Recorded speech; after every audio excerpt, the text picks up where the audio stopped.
signore e signori, per me è un grandissimo piacere e veramente un onore questa sera presentare a tutti voi il dottor Ciro Imparato. Ciro Imparato, oltre ad essere un attore, doppiatore, uno dei più grandi formatori a livello nazionale ed internazionale, è soprattutto l'inventore di un metodo straordinario. Un metodo che questa sera avrete modo voi tutti di verificare personalmente e portare a casa una metodologia estremamente semplice.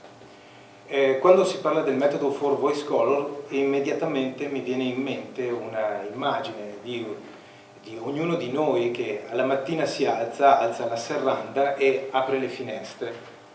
E dopo che ha aperto le finestre è lui a decidere cosa vedrà per tutto il giorno. Non mi dilungo in discussioni e lascio immediatamente la parola al dottor Ciro Imparato. Beh, allo stesso modo è un grande onore e piacere per me intanto avere tutte le persone che ho di fronte, che in questo momento anziché stare a casa a guardare la televisione, a stare tranquille, sono venute qui alla libreria Quartiere Latino, che io ringrazio per aver organizzato questo evento. Ringrazio Vive TV, in questo momento siamo in diretta streaming su internet, e ringrazio in particolare Dino, che oltre ad essere uno straordinario violinista, è una persona di rara sensibilità, è una persona con la capacità che non tutti hanno di saper mettere insieme sentimenti e sensibilità con quello che è il risultato nella vita. Un po' per il mestiere che fai, un po' per la tua personalità, per quello che sei.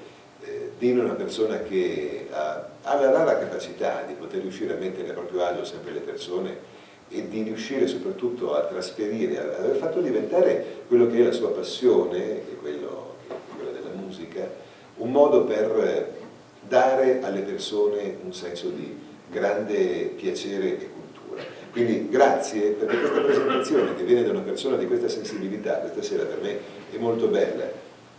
Dino ha avuto modo di rendersi conto personalmente di che cos'è questo metodo, e questo è il motivo per cui ne parlava in maniera così bella, piacevole. E io spero di potervi dare qualche indicazione perlomeno su come si può riuscire a decidere come vivere meglio la propria vita attraverso la comunicazione.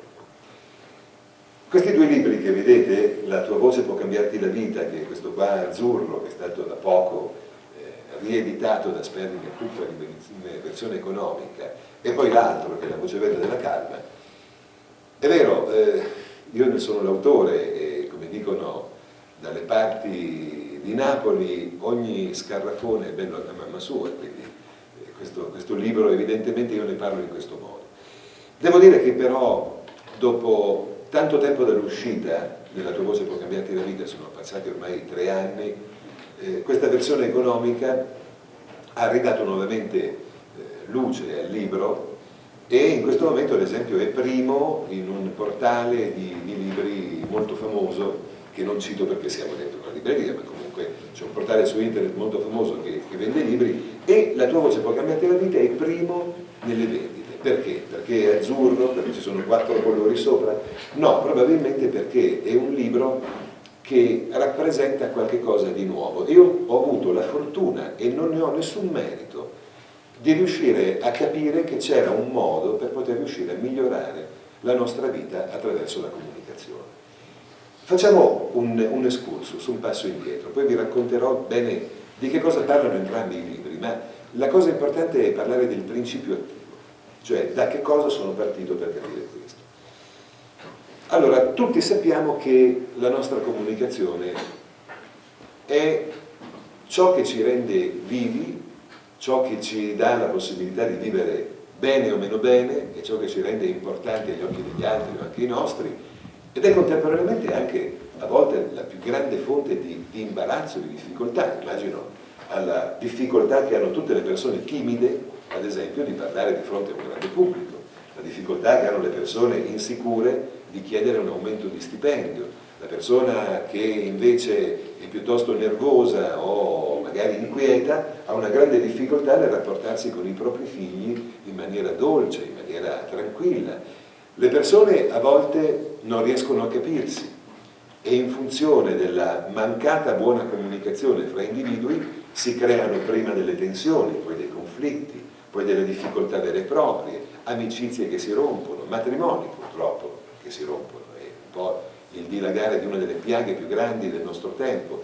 Persone che stanno sempre più sole e in particolare qualcosa di veramente raccapricciante, le ricerche in psichiatria ci dicono che nel 2020 circa, questo è un dato che ho scoperto lavorando con gli psichiatri, con una particolare applicazione del mio metodo per consentire ai terapeuti di ottenere il massimo dal rapporto terapeutico con i pazienti. In quella occasione lì ho scoperto che le statistiche in psichiatria dicono che nel 2020 la maggiore causa di decesso non saranno più le malattie cardiovascolari, come è ancora in questo momento, ma tutte le patologie legate alla depressione, che sarà la vera grande malattia, ancora più del cancro, ancora più di qualunque altra forma di difficoltà e grande paura che noi abbiamo in questo momento. Questo perché? Perché le persone non stanno comunicando più e stanno evidentemente raccontando se stesse più davanti a una tastiera, davanti a un computer, un palmare o un videogioco, i bambini, e basta. La nostra vita è diventata digitale da ogni punto di vista e questo non è così problematico perché è brutto stare di fronte a un computer. Non è vero, il computer è molto divertente, anzi è in grado di creare nelle persone che lo usano uno stadio anche di grandissimo coinvolgimento. Ma c'è un piccolo problema, che noi viviamo di emozioni basate sulla nostra biochimica. Quindi noi per poter vivere le emozioni giuste dobbiamo stare in movimento. Il nostro corpo è stato creato per arrampicarsi sugli alberi. Noi siamo persone che vivono la loro chimica attraverso quello che fanno quando si muovono. Riuscire a parlare in pubblico muovendosi e avendo la capacità di essere completamente sciolti rimette le persone in un equilibrio biochimico fatto di sostanze che danno un senso di piacevolezza della vita e quindi tutte le nostre droghe interne, la dopamina, la serotonina, tutta l'adrenalina, la noradrenalina che vengono fuori quando noi siamo in contatto e ci muoviamo, tutte le sostanze del nostro corpo arrivano nel momento in cui noi siamo in movimento e siamo sciolti. Invece il nostro corpo è sempre più fermo. Noi non comunichiamo con il contatto fisico, sempre di meno. Il dilagare negli ultimi anni credo che sia impossibile non vedere il dilagare dei piercing, il dilagare dei tatuaggi, per carità, cose bellissime, ma sono indicatori di qualcosa di molto importante. Io ho bisogno di rendermi particolare come un pavone perché non ho più altri sistemi per riuscire a far parlare di me. Non ho più altri sistemi per essere al centro dell'attenzione mettendomi in contatto con le persone, quindi devo fare qualcos'altro anche di radicale. Pensate che i tatuaggi e i piercing erano nelle culture precedenti, nei secoli precedenti, il modo in cui qualcuno deturpava il suo corpo definitivamente pur di dare l'idea che quella cosa che aveva deciso era vera. E lo facevano quindi ad esempio tutti coloro che andavano in carcere e che per avere un certo tipo di ruolo all'interno del carcere decidevano di avere un tatuaggio che era il riconoscimento di una particolare modalità sociale di porsi nei confronti dell'ambiente. Oggi come oggi vediamo persone dove non c'è quasi più un lembo di pelle bianco perché sono completamente tatuati, il che va benissimo, è anche una cosa molto bella, ma è indicatore di che cosa? Del fatto che non siamo capaci di parlare con le persone, che non siamo capaci di comunicare in maniera piacevole, non siamo capaci di arrivare agli altri con quel senso di piacevolezza che una volta esisteva. Quando i nostri, direi, nonni e bisnonni si parlavano e concludevano accordi e affari, lo facevano attraverso delle modalità molto più relazionali, molto più orali.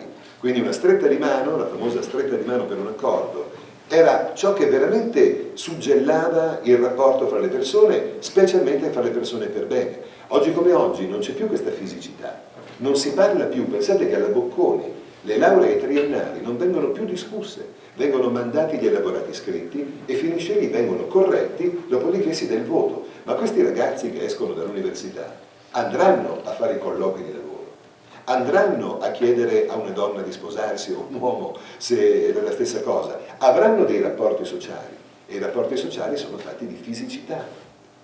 Noi siamo basati sulla fisicità, siamo basati sul sorriso, siamo basati sul movimento, sulla spontaneità. Noi vediamo, riconosciamo piacevole e bella una persona che si esprime nei nostri riguardi attraverso la sua buona fisicità, la capacità di essere autentica e spontanea, credibile e quindi vera attraverso il modo in cui il suo corpo si muove. Non a caso noi guardiamo i nostri politici e ci capita di dire, beh, almeno io avevo una volta un'idea politica di un certo tipo o di un altro, ma oggi come oggi non riesco a trovare né da una parte né dall'altra un leader che valga la pena di poter riconoscere come tale. È vero o no? Non riusciamo ad avere un riferimento perché non riusciamo a fidarci di nessuno. Sapete perché? Perché i politici, come la maggioranza delle persone che parlano in pubblico con parole non proprie, perché i discorsi dei politici sono scritti molto spesso da altri, i politici sono vittima di una delle 3 patologie della comunicazione, il daltonismo vocale. Cos'è questo daltonismo vocale? Posto che la voce abbia un colore, e adesso vi racconterò perché la voce ha un colore, se io uso il colore sbagliato sono daltonico vocale. Esempio classico di daltonismo vocale. Perché noi che amiamo i nostri concittadini abbiamo pensato che il sentimento che abbiamo tutti i giorni nei confronti dei nostri figli debba essere... Ok, si può parlare di sentimento con questa voce? Si può parlare di amore con questa voce? Purtroppo abbiamo dimenticato una cosa molto importante, che è il garbo, l'educazione, l'eleganza, lo stile, i valori umani e la capacità di lasciarci trasportare dal cuore. È vero che la cultura è fatta di cose scritte ed è vero che i libri hanno aiutato l'uomo ad elevarsi e diventare più importante, però è capitata una cosa contraria. Oggi non esiste più cultura perché tutta la cultura espressa sui libri in forma scritta non viene più tradotta in maniera adeguata, spontanea, reale e congruente in forma orale. Quando io leggo un libro e lo leggo ad alta voce, la mia voce non segue i passi di che cosa l'autore ha voluto descrivere. Se io vi dessi in questo momento la prima pagina dei Promessi Sposi, probabilmente, indipendentemente dalla vostra laurea o posizione socioculturale o quello che sia, la vostra capacità di leggere statisticamente non andrebbe oltre il 6, perché nessuno di noi è più capace di leggere con espressività. E allora, stanti queste premesse, che secondo me sono molto importanti, perché noi stiamo dimenticando la piacevolezza della nostra vita, che è fatta di contatto con gli altri, di sorriso e buona comunicazione, stanti queste premesse, e visto che secondo me siamo tutti anestetizzati alla mancanza di buone emozioni, perché ormai non ce ne rendiamo neanche più conto, noi non abbiamo neanche più la consapevolezza di non essere educati nei confronti degli altri, perché in realtà non facciamo niente di male, ma non salutiamo con trasporto. Non salutiamo con trasporto, a meno che non sia mio fratello o una persona con la quale sono abituato. Noi non siamo in grado di esprimere veramente il piacere e la gioia di vedere altre persone, perché sappiamo bene che quando le persone esprimono piacere e gioia, attivano negli altri piacere e gioia. Noi siamo anestetizzati alla mancanza di colore e questa anestesia che rende la aemozionalità è la prima causa di grande solitudine delle persone del nostro tempo. Il che significa che è la prima causa che porterà evidentemente, se non arriviamo a un compromesso e non cambiamo qualcosa, porterà a depressione e mancanza di rapporto sociale la maggioranza delle persone che ne sono affette. E allora per questo motivo, con queste premesse, ho pensato, e vi ripeto, non ne ho merito, io ho avuto tante passioni nella vita.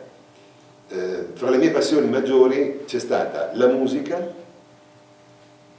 Anch'io ho tentato di diventare un musicista professionista, non ci sono riuscito, ed è un grande... Però mi rimane dentro questo senso di grande trasporto verso la musica, la psicologia, che studio da quando avevo 15 anni, oltre che l'università, e poi la voce. La voce in quanto, appunto, prima conduttore radiofonico, poi televisivo, poi attore, poi doppiatore, poi presentatore, insomma, ho lavorato, poi formatore dal 90, tengo corsi sulla comunicazione, Quindi la voce e la comunicazione sono stati un punto fondamentale per noi. E questa duplice modalità, psicologia e voce, è una cosa difficile da trovare, perché normalmente o abbiamo psicologi che conoscono molto bene la comunicazione in teoria, o attori che conoscono molto bene la comunicazione in pratica, ma non sanno qual è la teoria che c'è di fondo. Quindi o conosciamo la teoria o conosciamo la pratica. Io ho pensato invece che si potesse mettere insieme pratica e teoria, creando un sistema per rieducare tutti noi alle buone emozioni, perché di emozioni sto parlando.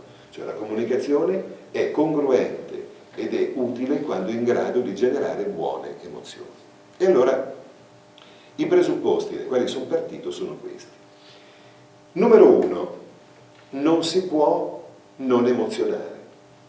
Fateci caso, non esiste una sola volta, e qui apriamo bocca, una sola volta in cui ci presentiamo di fronte a qualcuno in cui nel momento in cui parliamo questa persona non si crea un'emozione bella o brutta. Non esiste una sola volta in cui parlando non stiamo aumentando il nostro consenso o diminuendo il nostro consenso. Il fatto stesso che una persona mentre parla generi nell'altro uno stato di apatia è già di per sé un'emozione. Se mi annoia è già di per sé un'emozione. Quindi non esiste una sola volta in cui parlando non si crei un'emozione. E questo la dovrebbe dire lunga sul nostro senso di responsabilità sociale ogni volta che ci raffrontiamo con qualche altra persona. Perché noi abbiamo, tutti noi, singolarmente, ognuno di noi e nel collettivo tutti insieme, abbiamo la responsabilità di quali emozioni vive il mondo. Si parla tanto di ecologia. Io mi ricordo che appunto all'università nell'85 avevo un docente che arrivava con le fotocopie dei giornali che parlavano dell'effetto serra. Eravamo molto in anticipo. Oggi come oggi l'ecologia ambientale è un argomento straordinario, tutte le aziende ne tengono conto e tutte le politiche ambientali sono diventate preminenti, appunto che è diventato anche un business. C'è un altro tipo di ecologia della quale dobbiamo cominciare a preoccuparci ed è l'ecologia delle emozioni, l'ecologia della comunicazione. Ho avuto l'onore di essere presente in un convegno sulla comunicazione presieduto da Maurizio Costanzo, che ha esordito con questa cosa. La comunicazione, come si sa, è importante e quindi tutto ciò che riguarda la comunicazione è noto, funziona, è importante la comunicazione. Non dobbiamo però guardare soltanto la comunicazione, dobbiamo interessarci della buona comunicazione. Ovvero dobbiamo riuscire a capire che esiste un modo di comunicare migliore e dobbiamo riuscire a usare sempre soltanto quello. Ecologia delle emozioni significa che noi abbiamo in questo momento un dilagare di apatia e rabbia, perché le emozioni che noi possiamo generare quando parliamo sono 6. Ci sono 6 emozioni fondamentali che noi possiamo generare quando parliamo. 2 sono molto negative, 4 sono emozioni positive. Le 2 emozioni negative sono l'apatia, che io ho chiamato voce grigia, perché appunto le emozioni hanno un colore e anche la voce ha un colore, 2 emozioni negative, 2 colori negativi, 2 tipi di voce negativi. Quindi la prima è la voce grigia, che è l'apatia ed è l'assenza di emozioni. La seconda è la voce nera, che è la rabbia, il nervosismo, il voler per forza avercela con qualcuno. Ora, nei nuovi comunicati stampa che sto facendo preparare dall'ufficio stampa di lavoce.net, che è la struttura con la quale appunto convivo e con la quale portiamo avanti i nostri discorsi di ecologia delle emozioni, nei nuovi comunicati stampa siamo partiti da una ricerca.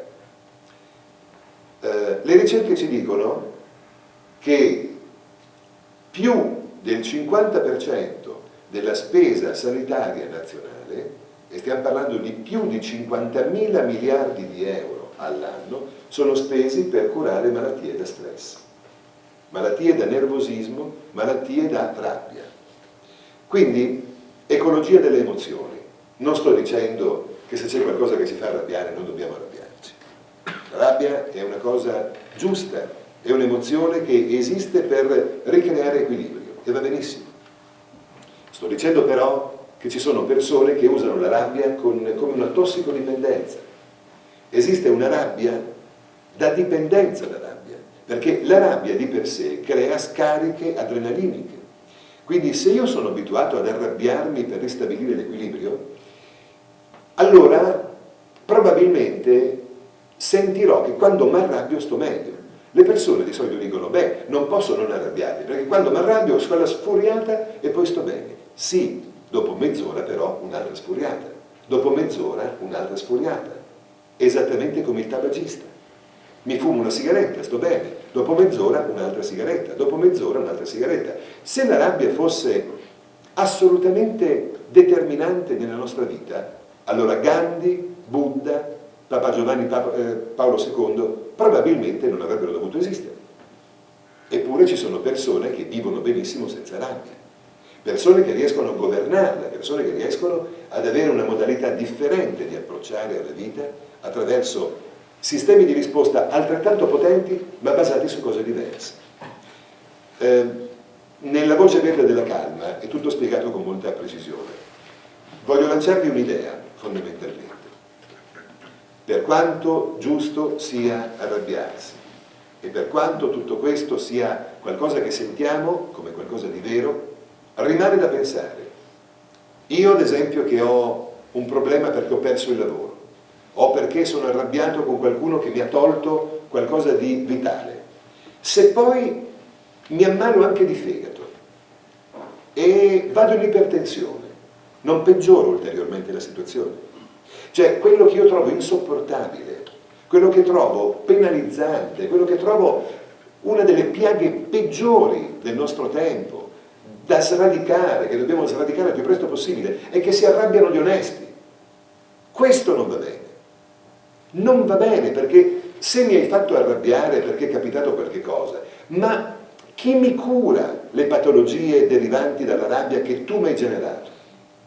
Questa è una domanda che tutti noi dobbiamo porci per la nostra vita, per le nostre famiglie, per le persone alle quali vogliamo bene.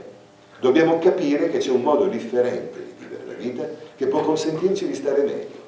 Questo è un argomento difficilissimo da trattare, perché vi garantisco che se io fossi qua a dirvi quanto è giusto arrabbiarsi contro quello e contro quell'altro, avrei molto probabilmente molto più successo di quanto non se ne possa avere parlando di calma. Ma vi farei molto più male però.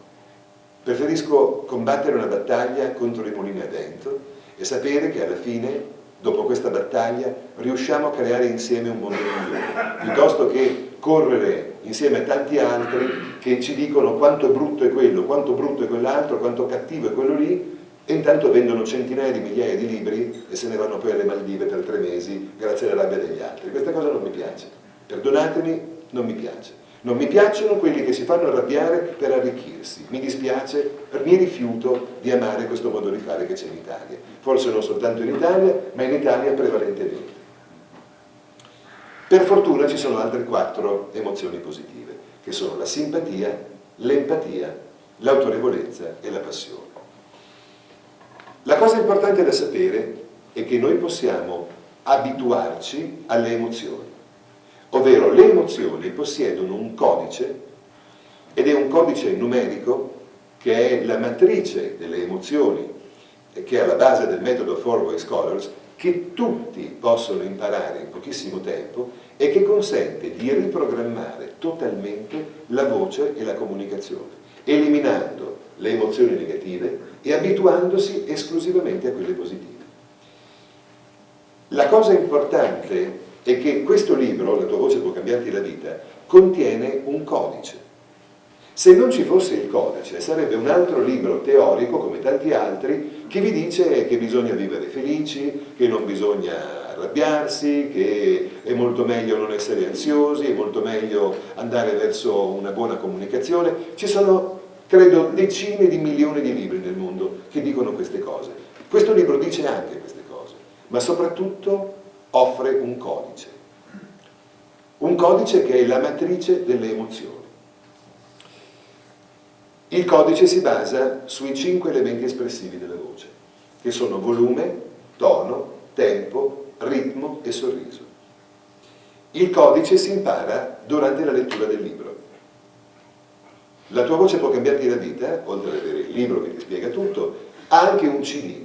Il CD è un CD con un vero e proprio audiocorso, che non è la versione audio del libro, è proprio un corso a parte. Un corso, 52 minuti, 27 tracce, nell'ambito del quale tutte le persone possono imparare a riprogrammare la propria voce con le emozioni positive, andando semplicemente a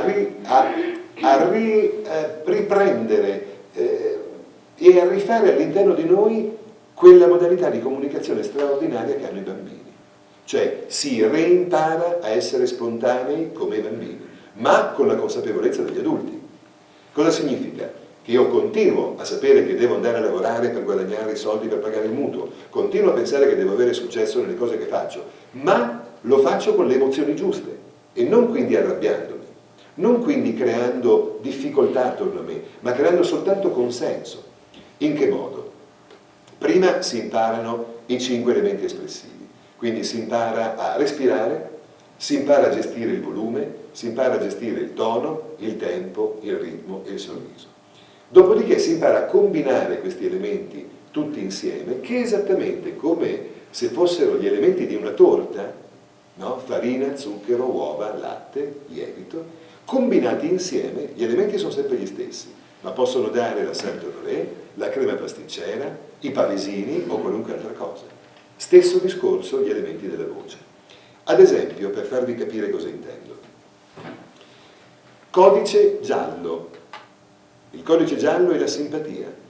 La simpatia consente di parlare con simpatia, con un grande sorriso, con un volume medio-alto, con pause brevi e la possibilità di avere comunque la possibilità di arrivare alle altre persone con un ritmo piuttosto veloce e un tempo anche che consente di avere quella capacità di dire alle persone che questa sera stiamo bene. Ma attenzione, perché dalla voce gialla, che è quella della simpatia, se il tempo si rallenta, il volume diventa medio-basso, il tono diventa basso, il ritmo ha delle pause esitanti, la voce è cambiata completamente.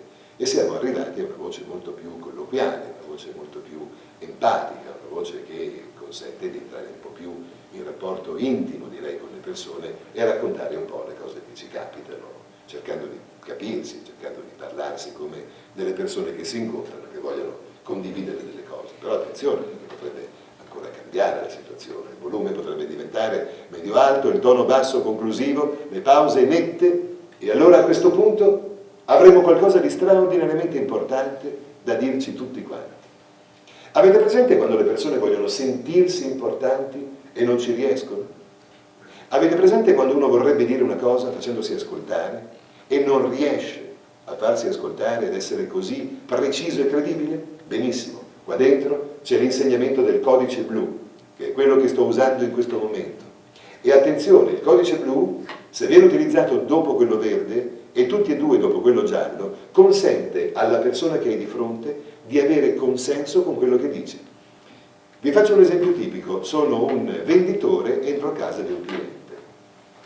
Buongiorno signor cliente, come sta? Tutto bene? Oh, guardi, è un piacere vederla. Tra l'altro ultimamente mi era capitato di pensare più volte a quello che ci si è detti la volta scorsa, un po' alle sue esigenze, al fatto che le sarebbe piaciuto avere una casa più bella, e ho cercato di capire un po' quali fossero gli elementi che il mercato poteva offrire. Spero di aver trovato delle cose giuste, adesso mi dirà lei se tutto quello che ho pensato per lei è giusto. Allora, guardi qua. Secondo me ci sono 3 elementi fondamentali che possiamo mettere qua nella sua casa. La prima è una credenza stupenda, guardi qua. Ok? Sono arrivato con una conseguenza di emozioni: simpatia, empatia, autorevolezza. La sequenza di emozioni, basata sul codice della voce, mi consente di entrare in contatto empatico con chiunque. Perché, posto che quello che sto dicendo è vero, posto che sono una persona per bene, sono sincero, sono spontaneo, dico quello che penso, posto queste cose che sono principi irrinunciabili, è la mia comunicazione a creare il contatto o creare il distacco con la persona che ho di fronte. Quindi, per tornare a noi, questo metodo 4 Voice Colors è stato utilizzato da decine di migliaia di persone, da quando è uscito il libro e anche da prima, e non è mai esistita una sola di queste persone che abbia detto: ho provato e il metodo non funziona. Io ne ho una riprova costante, perché tutti i giorni vedo 50, 100. Venerdì e sabato ho erogato il metodo a 500 persone contemporaneamente a Roma, con un risultato straordinario. Per fortuna abbiamo Facebook, abbiamo i social network, perché le cose che diciamo poi vengono in qualche modo comprovate da quello che le persone spontaneamente scrivono sulle loro esperienze. Il metodo è importante perché è la prima volta che si scrive un libro non su come bisognerebbe vivere la vita, ma su come pragmaticamente noi possiamo colorare la nostra vita e quella delle altre persone.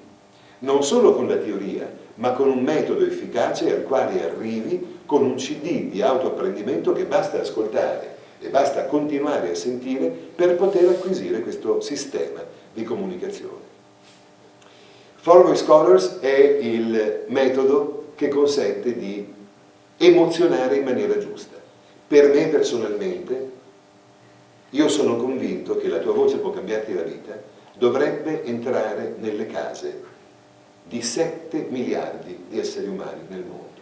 Non esiste una sola persona al mondo che potrebbe non leggere questo libro.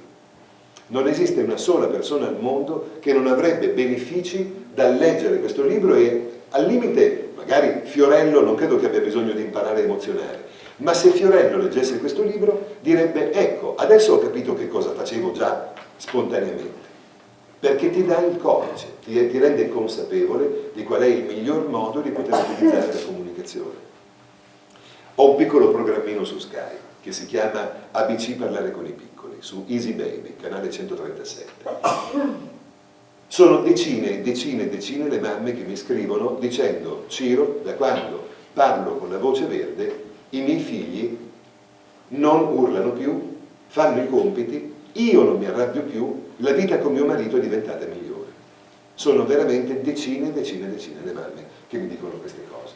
E questo è scritto nella Voce Verde della Calma, che è uscito a ottobre dell'anno scorso, del 2011, ed è il libro dedicato ai segreti della piacevolezza della comunicazione.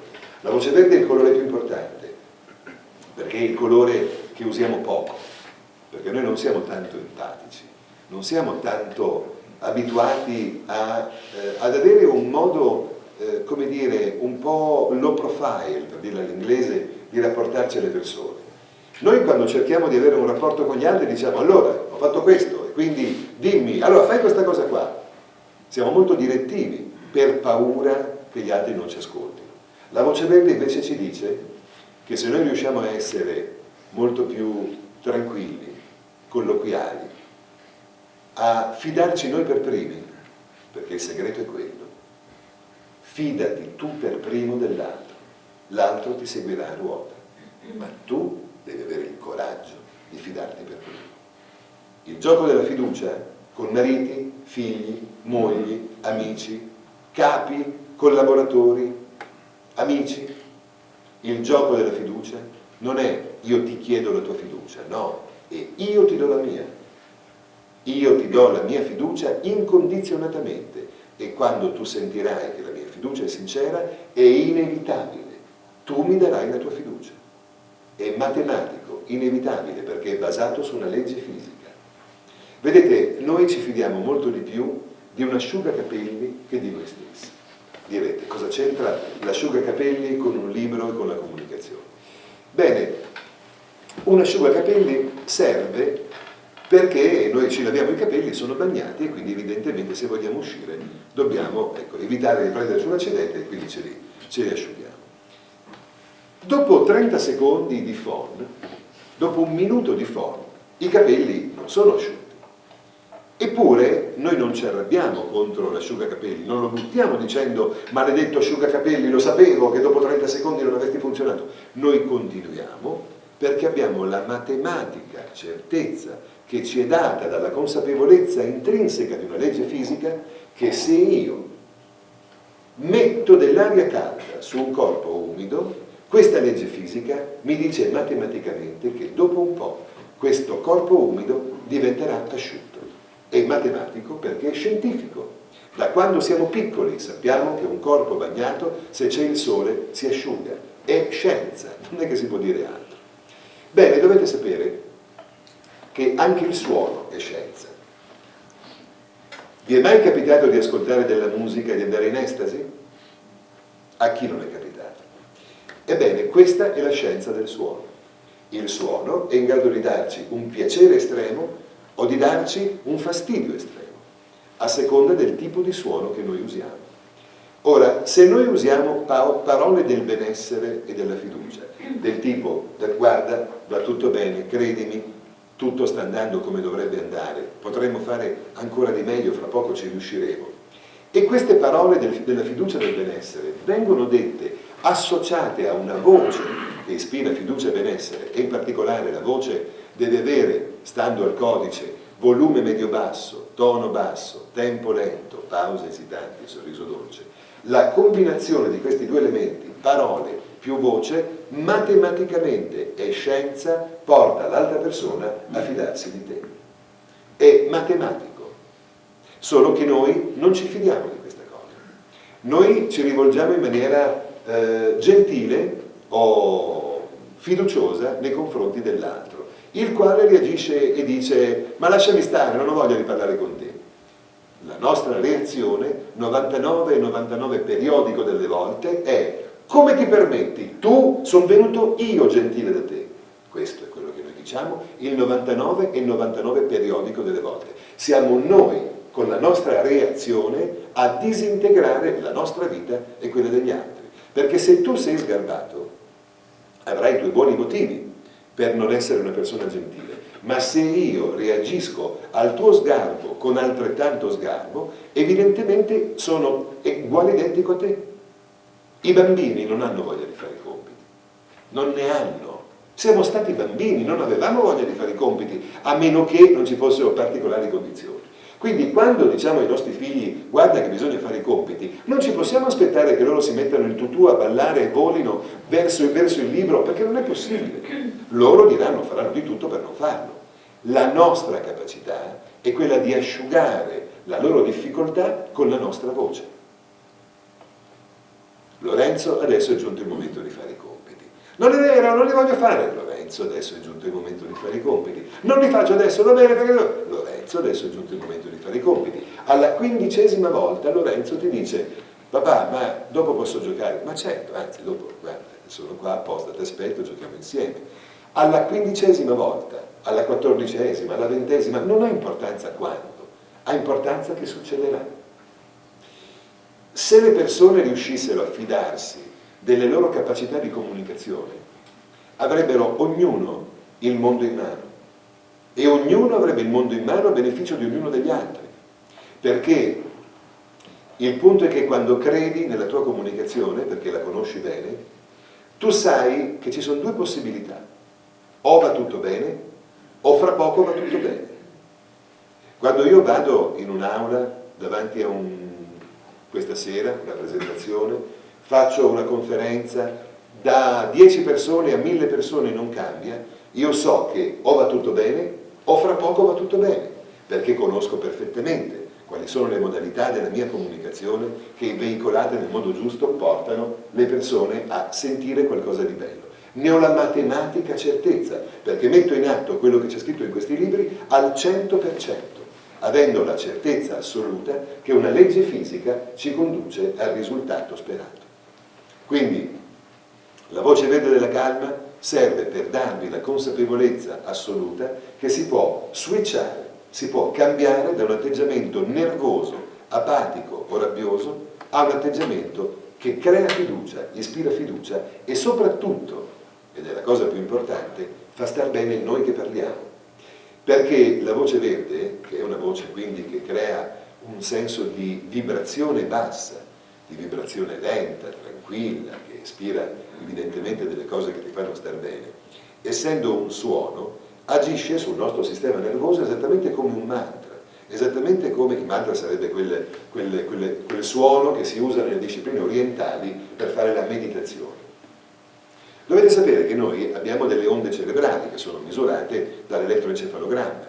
Le onde beta sono quelle più frequenti. Quando noi siamo molto tesi, molto concentrati, abbiamo delle onde beta. Poi pian piano le onde si rilassano, vanno in alfa. Le onde alfa sono quelle della creatività, della lentezza, della parola che conquista, del vivere stati piacevoli, positivi, che consentono a te e alle altre persone di vivere uno stato di grande gradevolezza e pian piano di cominciare a sentirti sempre meglio, sempre più ricco di buone emozioni, sempre più ricco di sensazioni gradevoli, di cose che ti trasportano nelle parti più belle di te, quelle che magari non vedevi da tempo, non sentivi da tempo, ma che senti essere le parti preponderanti di quello che tu vorresti che fosse la tua vita, perché tutti noi vorremmo una vita fatta di tranquillità, di pace, di buoni contatti con le persone, senza colpi di scena, ma al contrario,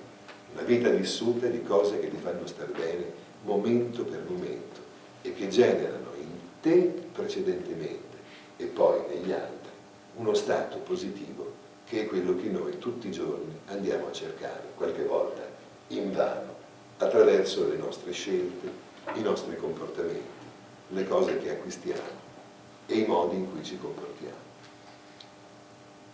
Io lo so come vi sentite voi in questo momento rispetto a 3 minuti fa. E sapete perché lo so? Perché so come mi sento io in questo momento rispetto a 3 minuti fa. Perché questa variazione emozionale portata alla tranquillità, portata al benessere, portata a questo senso diffuso di piacevolezza che si comincia a sentire nell'aria, è un suono, in quanto suono, per propagazione, dalla persona che lo produce, che comincia a provare un'emozione positiva, passa alle altre persone e dilaga fra tutti, esattamente come al contrario il suono di una voce nervosa, arrabbiata, piena di problemi, piena di difficoltà, ci inonda di sentimenti negativi che sono proprio la base di quelle malattie di cui si parlava all'inizio. Provate soltanto a immaginare quanto più bella può essere la vita quando il modo in cui parliamo, chiaramente, è chiaro che se abbiamo un lavoro veloce da fare non sto dicendo che bisogna parlare con la voce verde della calma, lenta, tranquillizzante e rilassante, ma c'è un momento in cui questa cosa ci può aiutare, anche perché ricordiamoci bene che la base della grande forza dei più grandi sportivi, così come dei maestri di Kung Fu, che è l'arte marziale più potente mai creata dall'essere umano, è il rilassamento. I maestri di Kung Fu meditano per 3-4 ore al giorno, perché sanno che in posizione di riposo devono essere rilassati al 100%, perché è questo loro rilassamento che consentirà, quando poi dovranno scattare nel movimento, di avere il 100% della potenza. Noi invece non abbiamo potenza, perché siamo sempre tesi e perdiamo completamente la nostra capacità di vivere bene con noi e con le altre persone. Ci dicono dalla televisione che dobbiamo chiudere, vi ricordo che siamo stati in streaming fino a adesso praticamente su Vive TV e che ringraziamo immensamente per aver potuto coronare e testimoniare quindi la nostra presenza qua a Conegliano. Io vi ringrazio profondamente per la vostra attenzione, per aver ascoltato e più di tutto non è un ringraziamento personale, vi ringrazio per i vostri sentimenti e per il vostro cuore, perché aver ascoltato una persona che per 1 ora e mezza vi ha parlato di autenticità e di quanto sia meglio essere calmi piuttosto che essere arrabbiati, se mi avete ascoltato finora e non siete andati ancora a dormire, è perché i vostri sentimenti sono grandi sentimenti e vi ringrazio di questo vostro cuore. Quindi un applauso a tutti voi.